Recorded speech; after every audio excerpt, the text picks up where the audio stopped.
In a prison known as the Vertical Self-Management Center, Goreng wakes up in a concrete cell with the number 48 on its wall. There's nothing but a bed and a sink for him to use and a hole in the middle of the floor, which his cellmate Trimagasi calls the pit. There are hundreds of floors like theirs, all of them with 2 prisoners using fake names assigned by the management. Every day, food is lowered on a platform through the hole, and you have 2 minutes to eat as much as possible before it leaves to a lower floor. The lower you are, the fewer chances you have of eating anything. At the end of each month, prisoners are shuffled and sent to different floors. When Goreng sees the platform for the first time, he decides not to eat because he isn't hungry, and he'd rather leave food for the lower levels. After eating as much as he can, Trimagasi spits on the table, knowing people above probably do the same. Goreng decides to keep an apple for later, but after the platform leaves, the cell begins to feel extremely hot. It turns out that keeping food is forbidden, so Goreng has to get rid of the apple or they'll burn to death. This makes Goreng think about the interview he had before entering the place, when he had to sign a paper accepting the fact he can't get out until the agreed period is over. Every prisoner has a choice to bring one item with them, and Goreng chose to bring a copy of Don Quixote. Goreng came here voluntarily. He'll spend 6 months in exchange for an accredited diploma. The next day, Goreng refuses to eat again when the platform comes, and Trimagasi thinks floor 48 is wasted on him. Goreng asks Trimagasi for his story, and Trimagasi explains it all started with a television ad. He bought an extraordinary knife that he saw on TV, but only a few days later, they released a new ad promoting an even better knife. This made him so furious that he took the TV and threw it out the window, killing a guy that was passing by. Trimagasi was given a choice between a psychiatric hospital and a hole, so here he is. The lowest he's gone was 132, thus he knows there are more floors than that because he could see them below. No food reaches the lower levels, and a month down there isn't that bad. The problem is when you get 2 lower levels in a row. Goreng is scared of this possibility and tries to talk to the people on the other floors to ask them to ration their food, but he's ignored. Trimagasi replies by pissing into the lower floor. He also reveals that the item he chose to bring with him is the knife he bought from TV.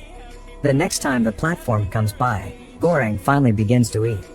He also sees a person from the upper levels fall through the hole, and Trimagasi says this is very common but nobody will do anything about it. Trimagasi tells Goreng about all the floors he's been on and mentions they'll be together next month.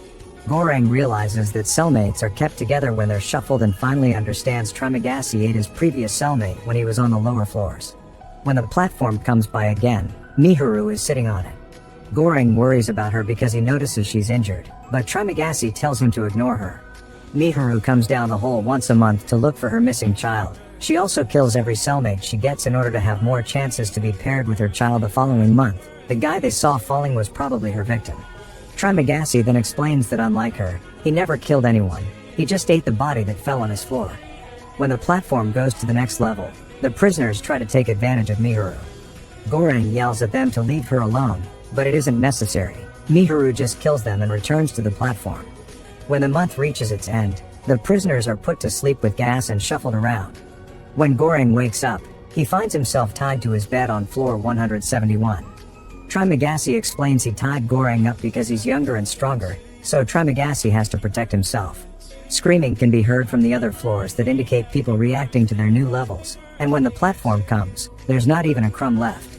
After 8 days, Trimagasi announces it's finally time for him to get some food. Ignoring Goreng's pleas for mercy, Trimagasi uses his knife to get some meat from Goreng's thigh, but before he can eat it, the platform arrives, bringing Mihuru with it. Mihuru remembers how much Goreng worried about her and jumps on Trimagasi, attacking him with his own knife. Then she frees Goreng and hands him the knife so he can use it to finish Trimagasi off. Goreng passes out after that, and he wakes up later to find himself on the bed. Mihuru has bandaged his leg with a piece of bed sheet, and she's now eating Trimagasi.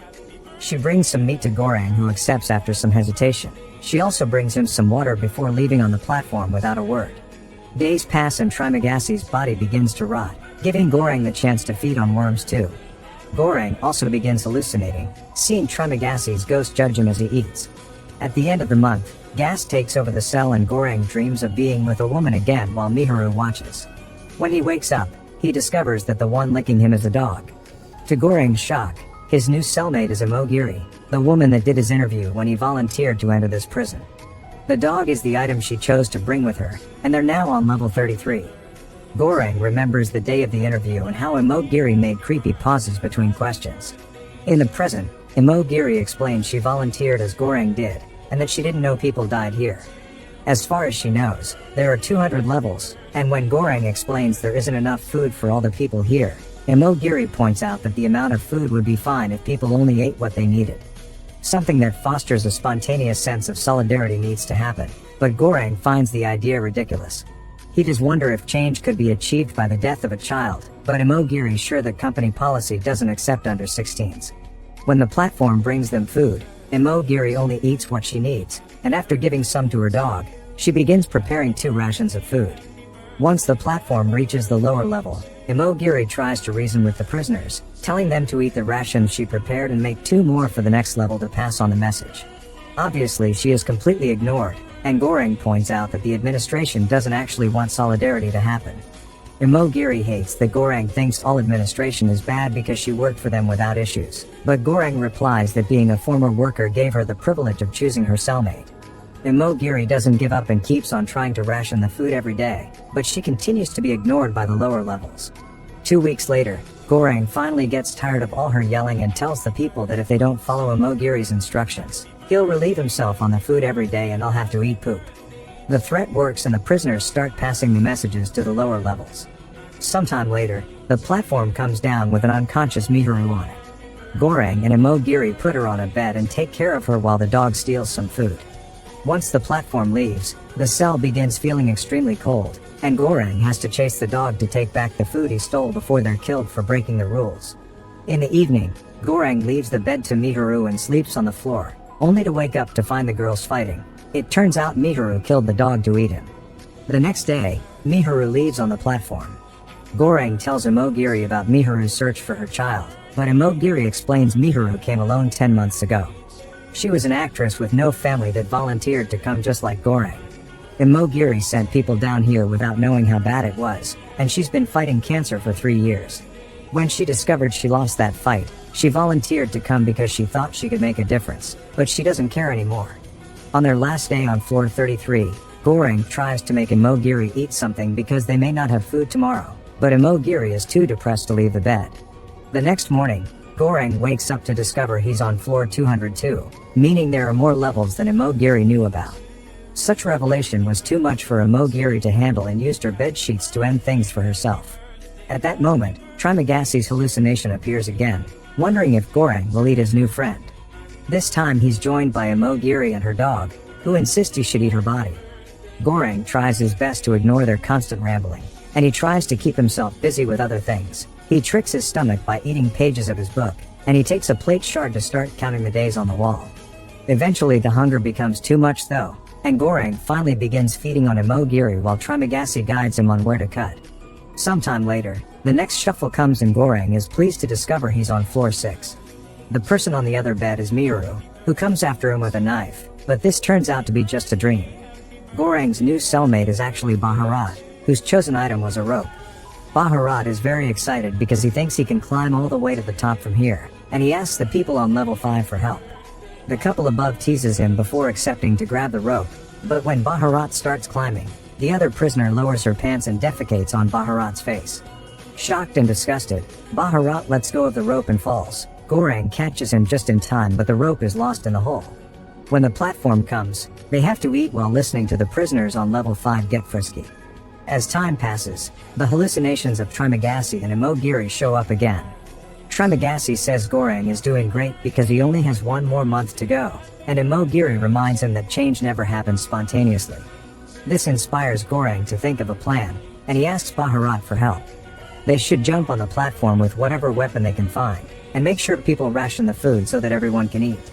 Goreng did the math when he was on floor 202, and judging by the time the platform takes to move, he thinks there are around 250 levels, which should be doable. Baharat accepts to work together and they break a bed to use its pieces of metal like weapons. The two of them jump on the platform and go to level 7, where Goreng points out they shouldn't allow the prisoners to grab anything. These people ate yesterday and will eat tomorrow for sure, so they should only start handing out food after level 50, which are the people having trouble. Baharat hesitates because these prisoners are his friends that helped him climb up some weeks before, but as soon as the old man reacts furiously, Bharat sees Goreng's point and begins helping him keep everyone away. The pair keeps going down while threatening people to keep the food untouched. After a few more floors, Bharat is shocked to come across Brambang, an old wise man that Bharat respects. Brambang approves of what the boys are trying to do, but he points out that the administration doesn't have a conscience and won't care if they succeed, but perhaps the workers on level 0 will, so they need a symbol. Bharat and Goreng choose the panna cotta because it's a very luxurious dish and will cause quite an impression if it arrives untouched to the bottom. The mission continues as they keep going down, keeping the panna cotta safe while keeping people away with threats. Once they reach level 50, Bharat and Goreng begin handing out rations of food, and people are extremely grateful. On level 97, they find a sick old man and a mentally disabled boy. Goreng tries to feed the old man some soup, but the boy tells them not to bother because he'll kill the man later anyway to feed on him. The next level only has a body on it, and Goreng guesses this is where Mihuru woke up. The platform doesn't stop here because there aren't any living people, which means Goreng's calculations were wrong and there are more than 250 floors. On the following floor, they find two men attacking Mihuru.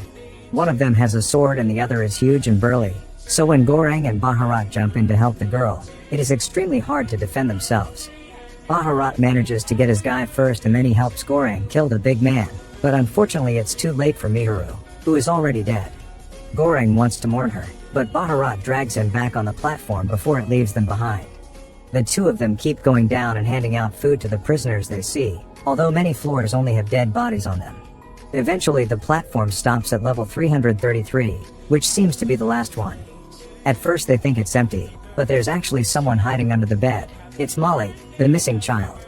Bharat and Goreng approach the kid, and as soon as they leave the platform, it starts going down again. Goreng asks Bharat to throw the panna cotta into the hole, but Bharat refuses. To their surprise, the room doesn't get hot or cold to punish them, and after lots of hesitation, Berta gives the panna cotta to Molly. The three of them stay on that floor, and Goreng keeps being haunted by Trimagasi, Imogiri, and now Mihuru as well. Suddenly Bharat agrees with the ghosts, telling Goreng that the girl is the message, and when Goreng wakes up, he discovers Bharat died because of his bleeding injuries. The next time the platform comes, Goreng brings Molly with him and they're lowered into floor 0, which is completely dark and empty. Trimagasi appears to tell Goreng to come off the platform because he isn't part of the message, and together they watch the platform go up with Molly, hoping that she will show the abusers above the reality of the situation.